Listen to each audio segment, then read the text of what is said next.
Welcome to our first Friday in February Flash Talk, Learning Through Play, Childhood and Textile Craft in Roman Egypt. We have as our presenter today Heidi Hilliker, PhD candidate in Egyptology in our Middle East Studies Department here at the University of Michigan. And I just want to mention this flash talk is in conjunction with a Kelsey in Focus case that is upcoming here at the Kelsey Museum.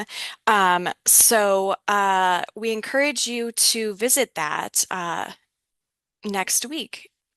All right, well, I will throw it over to Heidi. Thank you so much. Yes, thank you. Thank you all for joining me for this quick flash talk today on this very snowy Friday afternoon. And thank you, Stephanie, of course, for organizing this series. So I'll just get right to it. How did children learn crafts in Roman Egypt? Specifically, how did children in the town of Karanis learn textile crafts, such as spinning fibers into thread and weaving thread into fabric? How was learning structured? At what age did it start? What were the settings? Who was chosen to participate?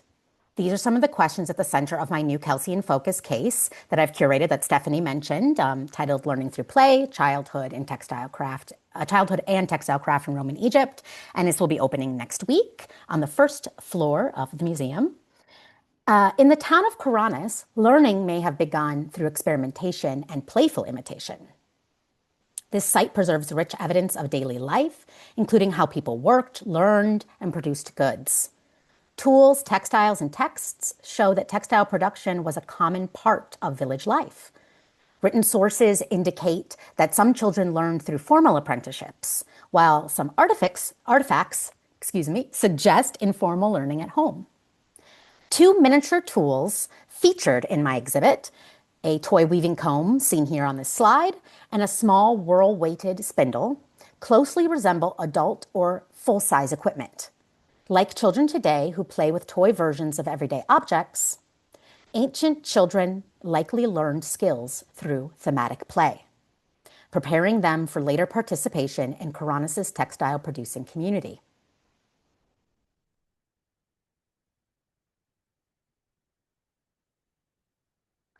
Karanis was an agricultural village in Greco-Roman Egypt, occupied roughly between the 1st century BCE and the 7th century CE.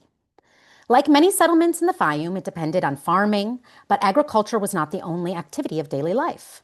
Archaeological remains and papyrus documents show that textile production was a routine and economically important part of the community. When the village was abandoned and gradually buried with desert sand, houses, tools, and everyday objects were sealed in place.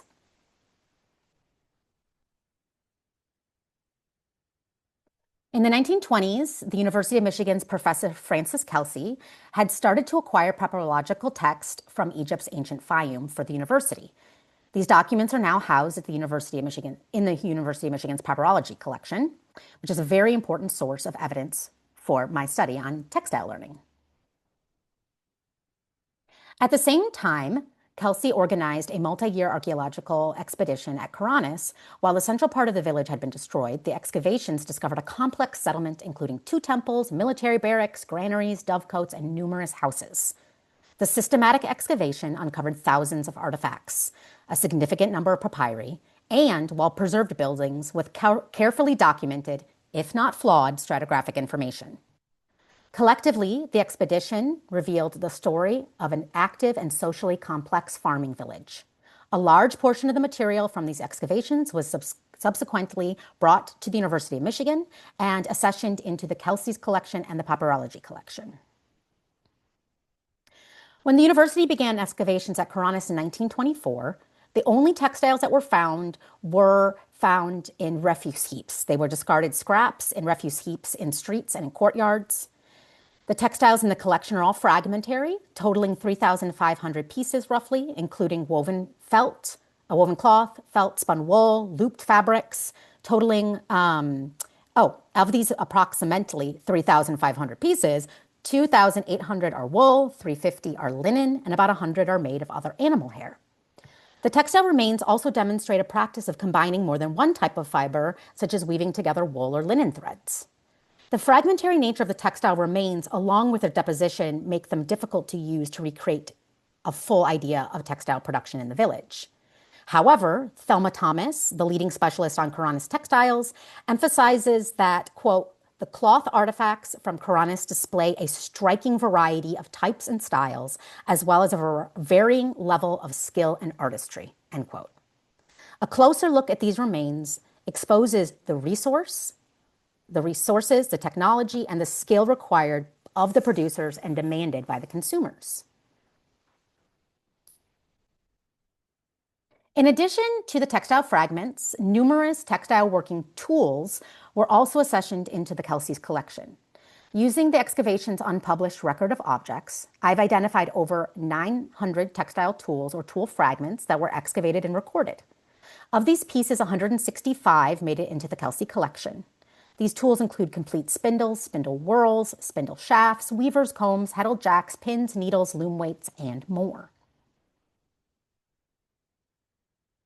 So what does all of this evidence tell us about learning? Rather than a single pathway, it suggests that a system included both formal instruction and informal household-based training. From written sources, we know that formal learning was an established pathway into textile production in Roman Egypt. Apprenticeship contracts survive for a range of crafts, including weaving.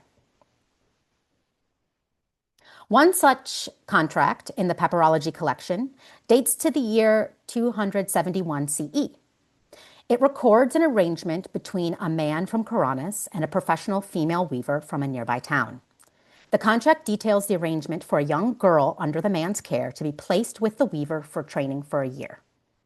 The contract further specifies the child would be fed and clothed, that days missed due to illness had to be made up, and that she was expected to finish the term with a recognized level of proficiency, which this proficiency is actually detailed in the contract. It says that the girl would be returned only when, quote, after she had learned the craft with skill equal to those of her own age, end quote. This stipulation shows us that learning was measured, expected, and socially understood. Textile skill was not vague or abstract. It was something you could recognize, evaluate, and invest in.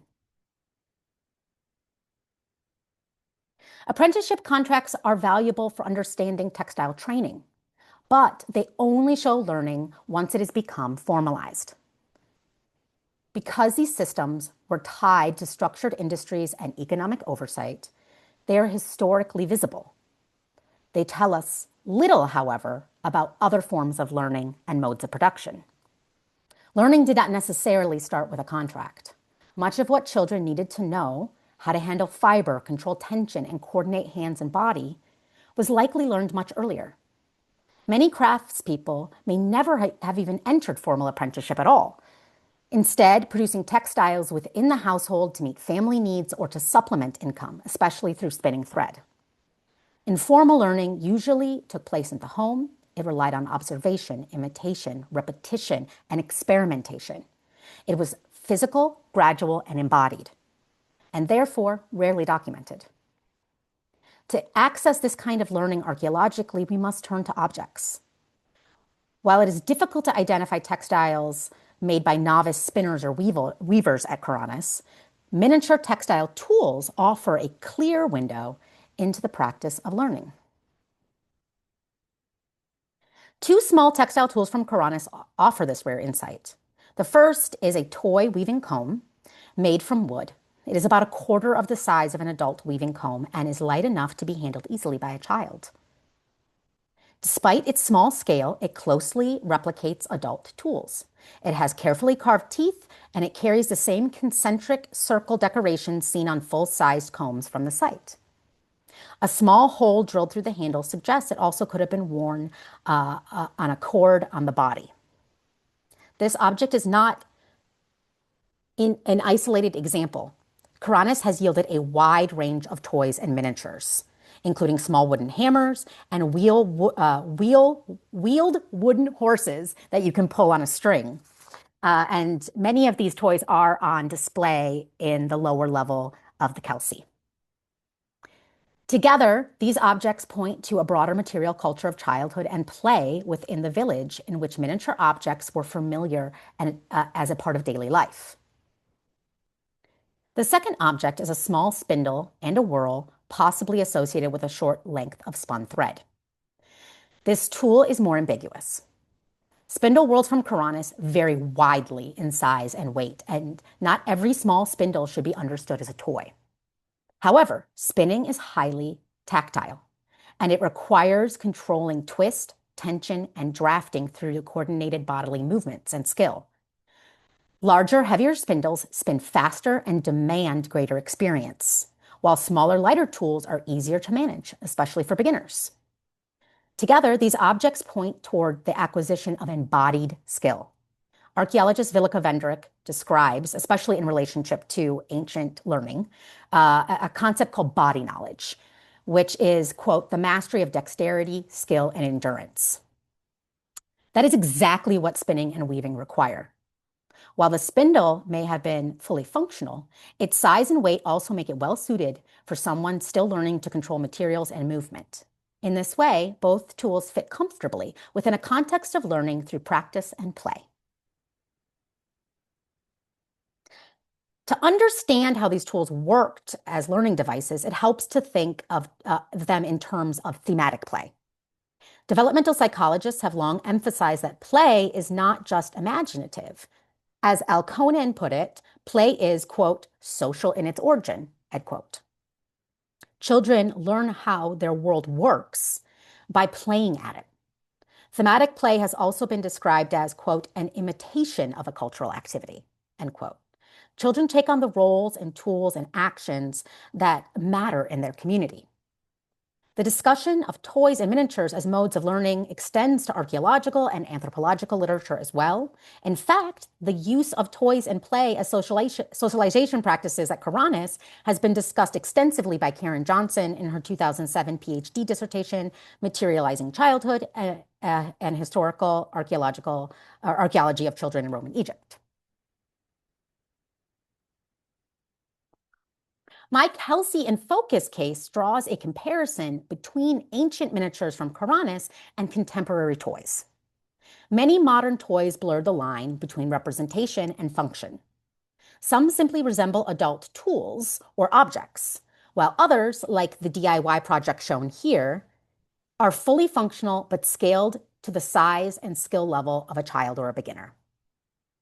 Through imagination and experimentation, such toys introduce craft knowledge, helping learners grasp basic mechanics, build a mental and physical vocabulary, and learn through trial and error. The miniature textile tools from Karanis fit squarely within the same framework. They allowed children to rehearse the gestures of spinning and weaving, become familiar with materials, and develop bodily coordination. This kind of learning did not replace formal apprenticeship. It laid the groundwork for them and also probably worked alongside them. By the time a child entered formal apprenticeship, if they did at all, they may already have had years of informal embodied experiences up to that point. I want to pause briefly and flag a related area of future interest that I'm currently developing. Last summer, while working on my dissertation research at the Petrie Museum in London, I encountered a group of small wooden loom components from the Middle Kingdom site of Lahun, also in the Fayum region, but dating more than 1,000 years before Karanis. The small pieces represented heddlejacks, so you can see the two pieces there on the right. They represent pieces called heddlejacks used on horizontal ground looms, and you can see the full-size pieces to your left. In the Petrie Museum database, these objects are labeled in the collection as model tools, which can be confusing because this term is often used in Egyptology to reference a type of carved wooden dioramas, often of daily life scenes that are used as funerary deposits, primarily from the Middle Kingdom. However, the size and the construction of these two pieces raises questions. They appear too large to function as part of these little symbolic models or vignettes, and instead seem to be better suited to form parts of a very small working loom, as they're about 1/3 of the size of the full-size objects. At this stage, this material raises more questions than it answers.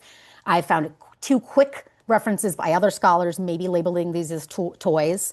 But it suggests overall that scaled down textile tools may have played a role in learning much earlier in Egypt, and that we need to be careful about how we classify miniatures in museum collections.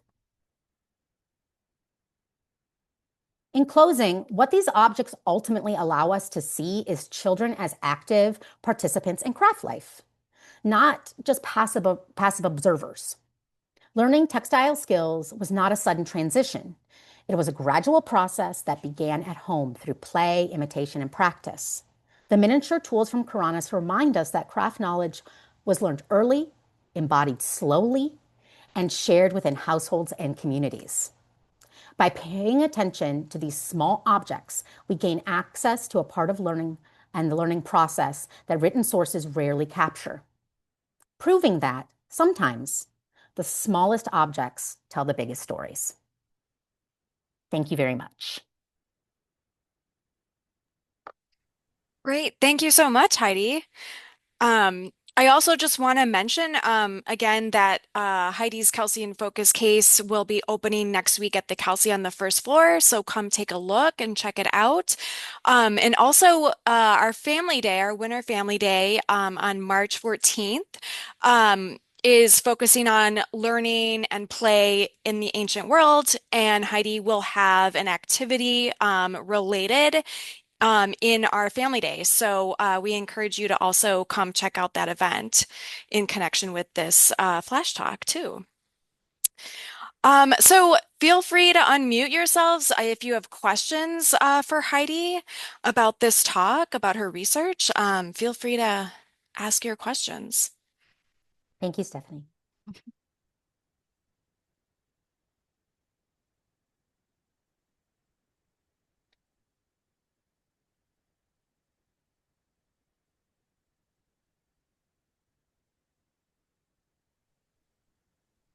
Hi, Heidi.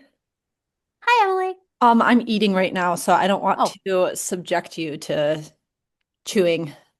don't worry about So that my too camera's much.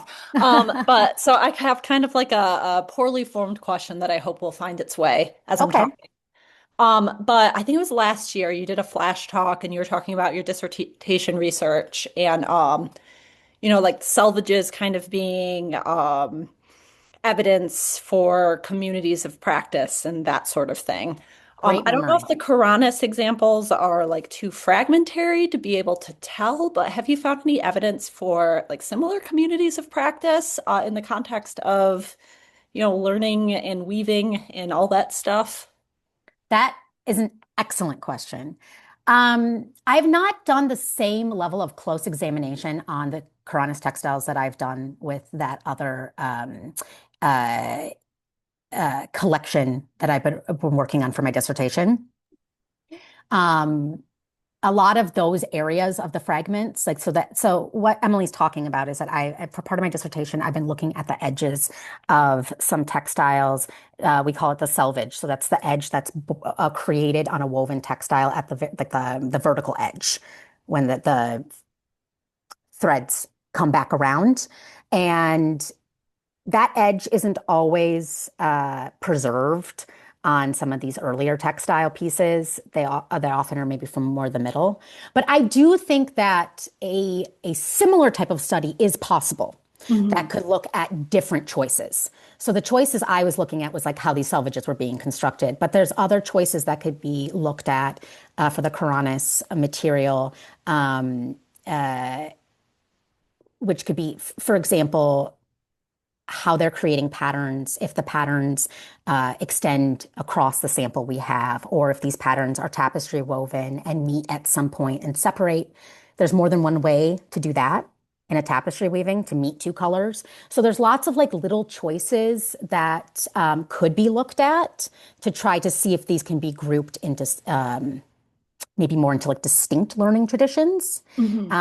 And that is something I would love to do with a lot more dedication down the line. Hmm. But my dissertation research is more on pharaonic Egypt, so that's why that's kind of been put on the back burner. Yes, yes. All right, thank you so much. It's You're fascinating. welcome. Thank you, Emily. So it looks like Robin has her hand raised. So Robin, if you want to go ahead and ask your question. Okay, so I'm interested in this on so many levels. First of all, I have a 2-year-old grandchild, so I can Ah. see, reminds me of how children love to play with adult things and in miniature. The other is I'm a docent at the Kelsey, and I always pull out that toy drawer, which Yay. people absolutely love. So I have two questions. One is those little rag dolls, those miniature dolls. What are they made of? Can you tell me a little bit about them? And then I have a second question. Yeah, I mean, those are made out of, I think they're mostly made out of wool, but they might also include some linen. I'm not 100% sure about that. And they appear to be scraps that are being repurposed um, for another life, right? As a toy or as some sort of votive object. There's still some, like, I think, debate about that, if they're toys or if there's another interpretation for them. Um, but they very much have been interpreted by other scholars, and I think Karen Johnson includes them as toys in her dissertation as well. And my other question, which is may kind of stupid, but wool comes from sheep. So was there a lot of animal production in Karanis? And how did the wool kind of get from were there sheep shearers to get to the point where people made textiles? Yeah, absolutely. That's a really, really good question, Robin. We do have evidence from Karanis in the Kelsey of shearing. We have sets of shears that were found inside the settlement. There's also like in the rich textual information we have, we know a lot about like farming, animal husbandry, Mhm. and those aspects. So yeah, like wool and wool processing was a part of like the larger social landscape of what was going on there. Thank you. You're welcome. Thank you. Good questions.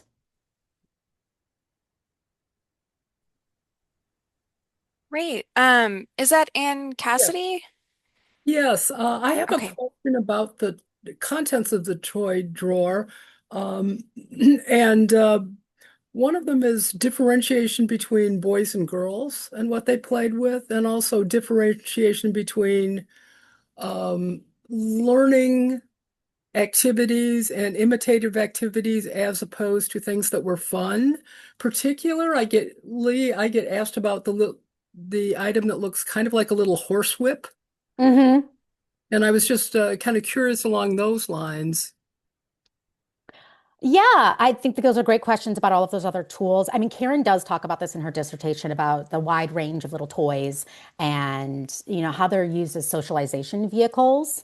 Mm, Um, uh, so learning can be, not just physically how to do something, but it can also be mhm, seeing how that role is carried out in the community around you.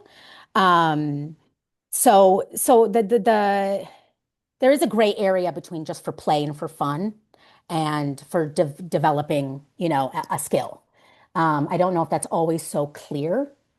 I don't know if that's always so clear with modern toys either. mm, Um, there are the gender question is interesting.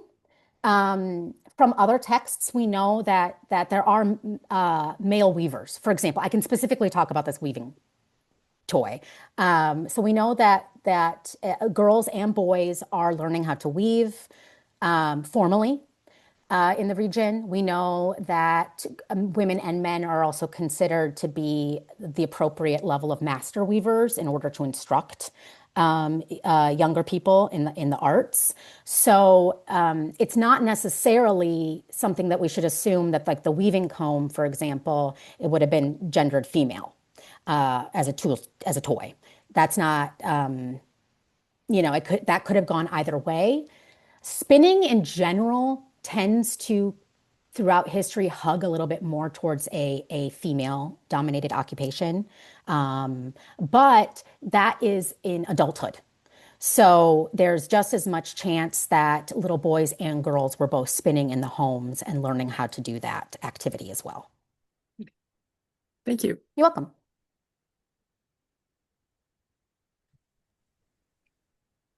Great. Do we have additional questions for Heidi? Maybe we can take one more here. I had a question for Heidi. Hi, Terry. Hi. I was wondering, it has never struck me before, but these two toys that you're presenting in your case seem to be they're the kinds of things, they're not specialized weaving things.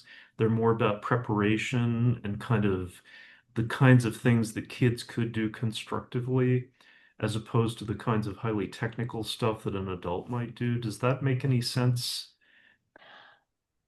Yes, I feel it like I does. haven't articulated a Yeah, it question here, does. but In the way the comb itself, so a full-size weaving comb would be something that is used at a professional level, or right, I guess an right, accomplished level, because right, you're using it to like push down your threads right. to make a nice tight fabric that's even. Um, but it is something that motion doesn't require you to be good at it Right. initially. You can still play at this motion um, and learn to be better at it. And it's Right. possible that that little comb was also functional to a certain degree, maybe on like Right, right. um, a small little loom setup. Mhm. Um, and the same for like a smaller spindle. Yeah, you're having just a little bit more of an opportunity to um, experiment Mhm. without having to control a heavier object. But there has been some, I've shared this research before with other textile Mhm. scholarship scholars, and I've gotten a little pushback about the smaller spindle because we do know that smaller spindles can be used by professionals Mhm. specifically to make lighter, thinner thread. Mhm. So a smaller spindle is simultaneously something that would probably be used by the most novice person, but also by the most expert person who would be dealing with that kind of really delicate fiber. So that's a kind of an interesting dynamic to me too. Thank you.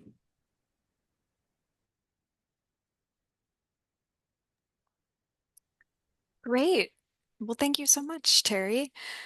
Um, well, I guess we'll close out today's Flash Talk. And you can always get in touch with Heidi. And also you can email Kelsey Ed and we can forward any emails, but I think most of you know how to reach her. So I want to thank you again for presenting today. Thank you, Stephanie. And yeah, join us in March for our next Flash Talk. It'll be at the end of March just because the first Friday falls during spring break at U of M here. So yeah, thank you so much.